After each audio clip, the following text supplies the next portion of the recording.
A professor at Oxford decided to get on stage and say that Africans or Africa had no contributions to civilization. Well, unbeknownst to him, Ibrahim Traore was in the audience. And this was his reply.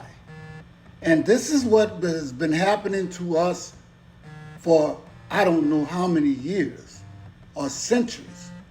The fact that they try to hide the accomplishments of Africa. Oxford University had never experienced such a deep silence. Professor Harrington had just made a shocking statement. Africa has contributed nothing to human civilization. Ibrahim Traore stood up from his seat while 500 scholars watched in stunned silence.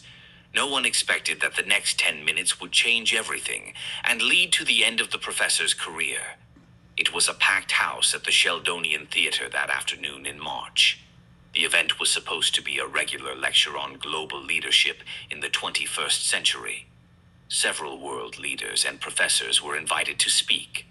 One of them was Ibrahim Traore, the president of Burkina Faso, who had come as part of Oxford's African Leadership Series.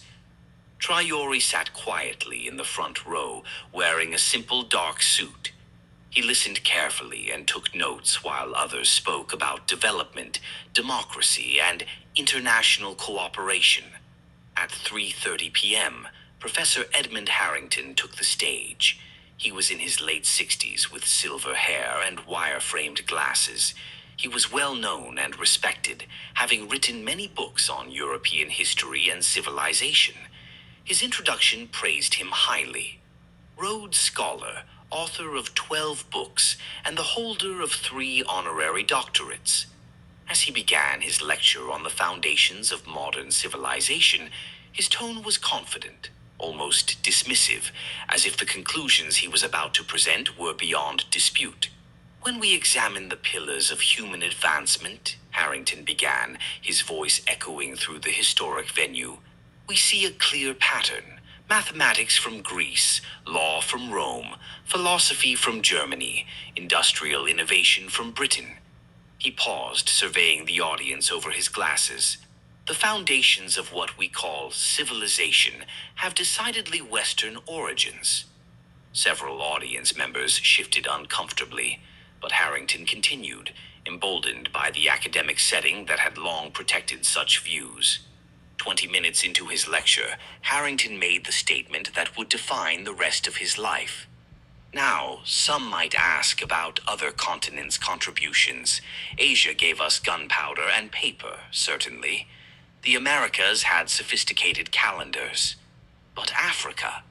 He paused dramatically, a slight smirk playing on his lips. I challenge anyone in this room to name a single significant contribution to human civilization from sub-Saharan Africa. The continent has been a recipient of civilization, not a contributor to it. The silence that followed was deafening. In the front row, Ibrahim Traore slowly closed his notebook. He placed his pen carefully on the desk beside it. Around him, several African students and academics sat frozen, caught between outrage and the intimidating atmosphere of challenging such a senior professor in Oxford's most prestigious venue. The moment stretched on, heavy with unspoken tension, until Traore raised his hand. Yes? Harrington acknowledged him with barely concealed irritation, clearly not expecting to be challenged. Traore stood, his movement deliberate and calm. Professor Harrington, he began, his voice carrying despite not using the microphone, I would like to respond to your assertion, if I may. Harrington's smirk widened. By all means, Mr. He pretended not to know who Traore was, though the president had been introduced at the beginning of the event. Traore, Ibrahim Traore, he replied simply, not mentioning his title. And I accept your challenge. A ripple of anticipation ran through the audience. Several people began discreetly recording on their phones, sensing something significant was about to unfold. Harrington gestured dismissively toward the stage. Please enlighten us. but do try to stick to historical facts rather than romantic nationalism." The condescension in his voice was palpable. Traore walked to the podium with measured steps. He carried with him a simple leather folder, which he placed carefully on the lectern. For a moment he stood silently, looking out at the audience, then directly at Harrington. "Professor," he began, "before I address your challenge, may I ask you a question?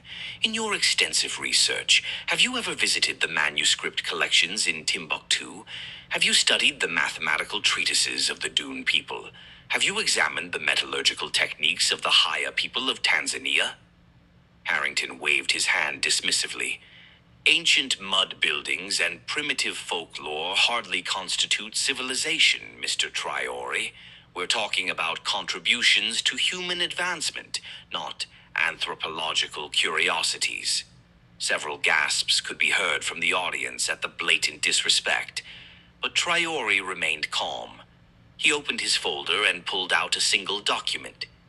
"Then let us begin with something you might recognize," he said, holding up a photocopy of an ancient text. "This is a page from the Lebombo bone, discovered in Swaziland. It's 44,000 years old, Professor. It contains the earliest known mathematical calculations in human history. 29 distinct notches marking lunar cycles.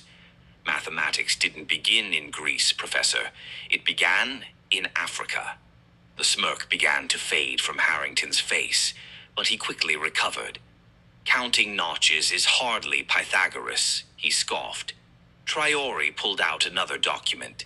"Then perhaps we should discuss the Ishango bone from the Democratic Republic of Congo. 20,000 years old, containing evidence of prime numbers, multiplication, and division. This predates Greek mathematics by nearly 19,000 years." He paused, letting the numbers sink in.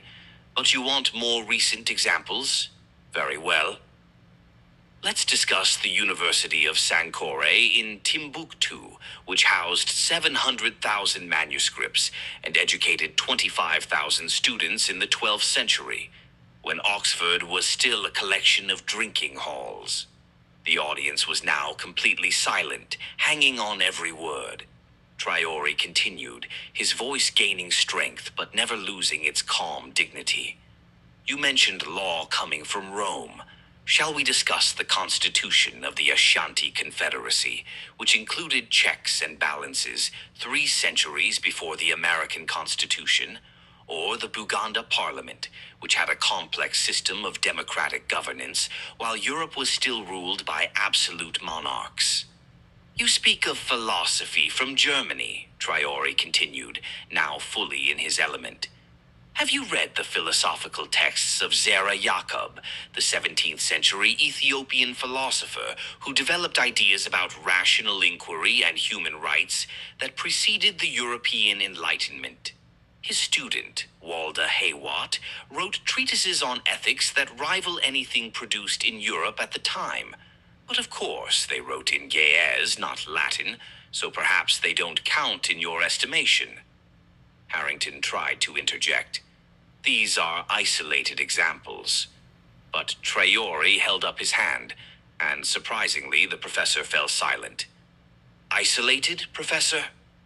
Let me tell you about isolation. It's when the Library of Alexandria, founded by an African dynasty, housed the world's knowledge while the ancestors of Oxford's founders were still living in mud huts. It's when African mathematicians were calculating the circumference of the earth while Europeans believed it was flat. You want contributions to civilization?"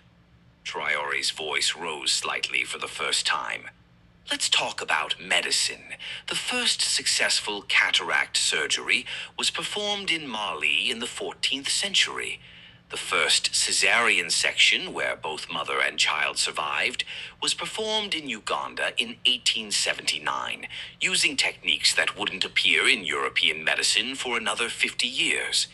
The first vaccination, not Edward Jenner's cowpox method, but variolation against smallpox, was practiced in West Africa and brought to America by enslaved Africans.